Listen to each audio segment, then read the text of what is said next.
Commission से मिली। हम लोग इलेक्शन कमीशन के आभारी हैं कि उन्होंने शॉर्ट नोटिस पे हमें मिलने का समय दिया।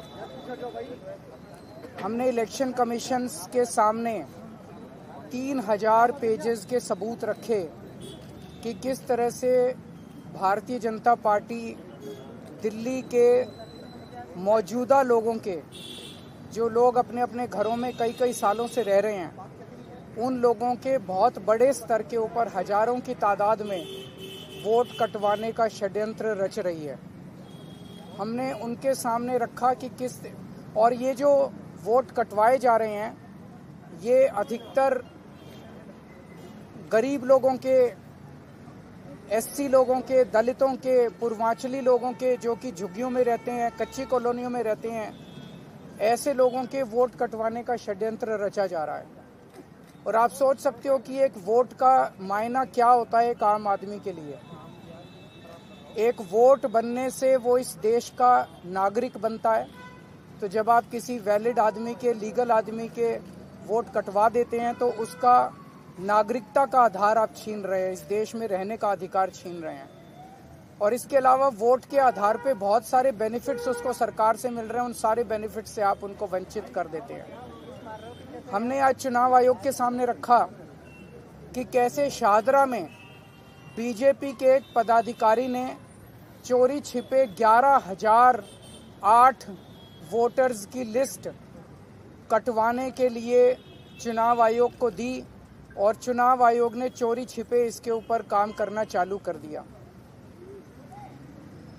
हमने उनके सामने रखा कि किस तरह से कई विधानसभाओं में, जनकपुरी में 24 बीजेपी के कार्यकर्ताओं ने 4,874 वोट काटने के लिए आवेदन किया है। तुगलकाबाद में 15 बीजेपी के वर्कर्स ने 2,435 वोट काटने के लिए आवेदन किया है।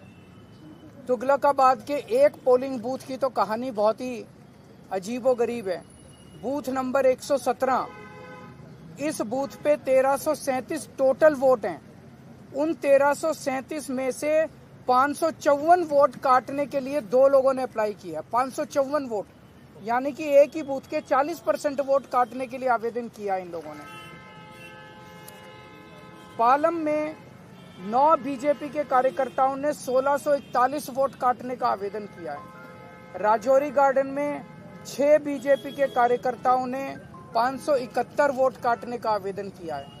हरिनगर में 4 बीजेपी के कार्यकर्ताओं ने 637 वोट काटने का आवेदन किया है। करावल नगर में 2 कार्यकर्ताओं ने 3,260 वोट काटने का आवेदन किया है। मुस्तफाबाद में एक ही व्यक्ति ने 534 वोट काटने का आवेदन किया है। हमारी मांग थी कि ये मास डिलीशन बंद किया जाए। अभी समरी रिवीजन चुनाव आयोग ने किया है, मास डिलीशन बंद किया जाए और जिन जिन लोगों ने इस किस्म के आवेदन किए हैं उनके खिलाफ एफआईआर दर्ज की जाए। चुनाव आयोग ने मोटे मोटे तौर पे 3-4 हमें आश्वासन दिए।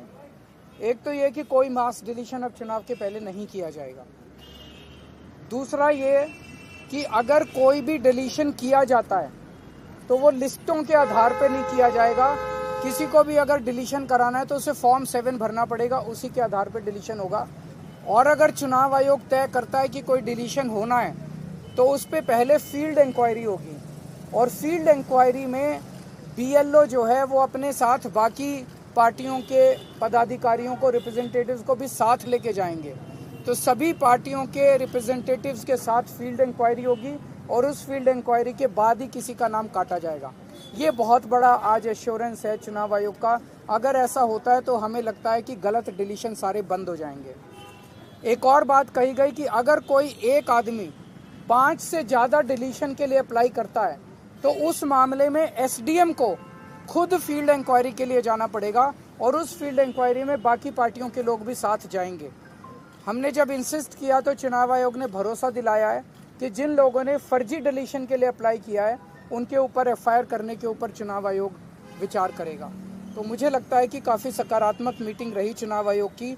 जो आज एश्योरेंसेस चुनाव आयोग ने दिए हैं, अगर ये सारे एश्योरेंसेस पूरे हो जाते हैं तो मैं समझता हूं कि दिल्ली के लोगों को फिर मास डिलीशंस की जो एक चिंता है वो चिंता करने की जरूरत नहीं FIR पड़ेगी। संज्ञान में खुद से लेके चुनाव आयोग करेंगे, आप लोग की तरफ से किया जाए? हमने सारा डेटा आज मैंने कहा 3000 पेजेस का डेटा हम देके आए हैं। सर आपने भी कोई नाम सोचा है जिनके खिलाफ होनी चाहिए FIR? वो सारे जिन जिन लोगों का, एक तो शादरा के BLA बीजेपी का जो BLA उसके खिलाफ होनी चाहिए, और दूसरा जिन जिन लोगों ने जिन जिन विधानसभाओं में गलत डिलीशन के लिए दिए वो सब नाम हम देके आए हैं। सुप्रीम कोर्ट में जो जाने वाले हैं शरद पवार, ये दिल्ली वाला मसला भी आप उसको सुप्रीम कोर्ट में ऐड करेंगे? किसमें? ये डिलीशन वाला जो मुद्दा है शरद पवार कल जो बातचीत थी कि सुप्रीम कोर्ट में जाया जाएगा, पूरा मामला महाराष्ट्र में जो हुआ वो उसमें ये वाला इंक्लूड है, ये नहीं। सर आज आपने फिर से क्लियर किया कि दिल्ली में गठबंधन नहीं होगा, थोड़ा उसको बोल दो। बस नहीं होगा। Sir overall